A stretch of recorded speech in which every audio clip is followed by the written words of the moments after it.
नमस्कार. अभ्यास नगरी या यूट्यूब चॅनलला आपलं स्वागत आहे. नुकतीच TITची एक्झाम झालेली आहे आणि TITच्या एक्झामला बरेच विद्यार्थी चांगला प्रतिसाद मिळालेला आहे. कारण ज्यावेळेस TITची एक्झाम झाली आणि त्या एक्झाममध्ये आमची निवड झाली, त्यानंतर बऱ्याच अशा DED आणि BED धारकांना उत्सुकता लागलेली होती की TITची परीक्षा कधी होईल. आणि आता सगळ्यांनाच उत्सुकता लागलेली आहे की TITची एक्झाम कधी होईल. शिक्षक अभियोग्यता बुद्धिमत्ता चाचणी देण्यासाठी काय काय आवश्यक आहे आणि तुम्ही काय केलं पाहिजे, अभ्यास कसा केला पाहिजे, यावर मी आज तुम्हाला मार्गदर्शन करणार आहे. तर व्हिडिओ शेवटपर्यंत बघा.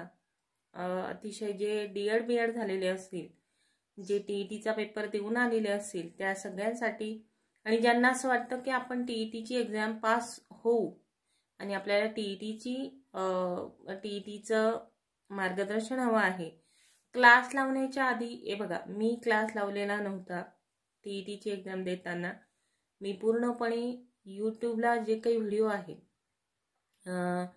फ्रीमध्ये जे काही व्हिडिओ आहेत, इतर ज्या काही बँकिंगच्या परीक्षा होतात ज्या हिंदीत न होतात, आणि SSC ज्या काही बँकिंगच्या परीक्षा आहेत, PO, SBI, त्या लेवलचे जे काही गणित आहेत ते तुम्हाला सोडवता येतात का, त्याचा सराव करणं गरजेचं आहे. कारण तुम्ही कुठलीही परीक्षा द्या, त्या लेवलचे तुम्हाला प्रश्न हे बुद्धिमत्तेची विचारले जातात. आणि त्यामुळे तुमचा अभ्यासाचा स्पीड आणि तुमचा अभ्यासाचा वेळ हा जास्त हवा. जे काही इतर मानधन तत्वावर शाळेमध्ये जात असतील, त्यांनी आधी शाळेत जाणं बंद करा. तुम्हाला जर सरकारी नोकरी हवी असेल तर तुम्हाला TITच्या एक्झामसाठी जवळजवळ दिवसाचे 10 ते 12 तास अभ्यास करावा लागेल. त्यावेळेसच तुम्ही न क्लास लावता, क्लास जरी लावला तुम्ही, क्लास लावा हरकत नाही, पण मी बिना एकही पैसा खर्च न करता माझ्या मोबाईलने व्हिडिओ बघून, ते पण SSC, रेल्वे, SBI ज्या काही एक्झाम होतात त्यांचे पण यूट्यूब चॅनल स्पेशल आहेत बुद्धिमत्तेसाठी, त्याच्यातनं अभ्यास केला आणि मी यशस्वी झाले. मला असं म्हणायचं आहे की काही कारणास्तव मित्रमैत्रिणी हे थोडेसे दूर ठेवा. तुमचा अभ्यास कसा होईल, मराठीला 30 मार्काचं मराठीचं ग्रामर विचारलं जातं. त्यामध्ये शुद्ध वाक्य, अशुद्ध वाक्य, शुद्ध शब्द, अशुद्ध शब्द, त्यानंतर समानार्थी शब्द, विरुद्धार्थी शब्द, काळोखा, हे मराठीचं व्याकरण सोपं असतं. त्याचप्रमाणे इंग्रजीचं पण व्याकरण तुम्हाला तिथे सोपं विचारलं जाईल. त्यासाठी तुम्ही हिंदी विषयाचं ग्रामर, त्या हिंदी विषयाचे जे काही ग्रामरचे व्हिडिओ आहेत, जे काही इतर परीक्षा होतात हिंदीतनं, त्याचा अभ्यास तुम्ही तिथून केला पाहिजे.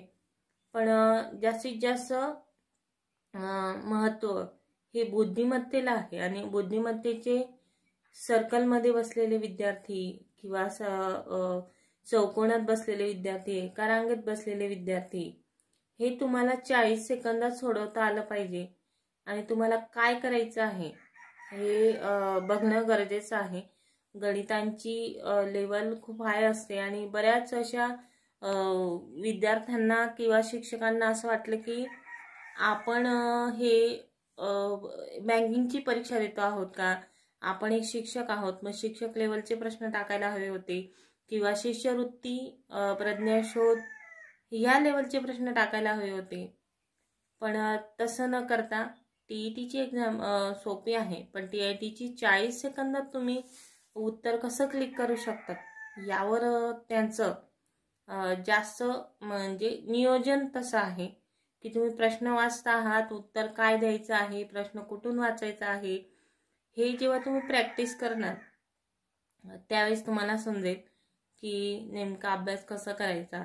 जर तुम्हाला अजून मार्गदर्शन हवं असेल, TITच्या एक्झामचा अभ्यास कसा करावा, आणि शिक्षक होताना नेमक्या तुम्हाला TITचाच अभ्यास नाही तर शाळेत नेमकं शाळेचं कामकाज कसं चालतं यावरही मी पुढच्या व्हिडिओत तुम्हाला नक्कीच मार्गदर्शन करेल।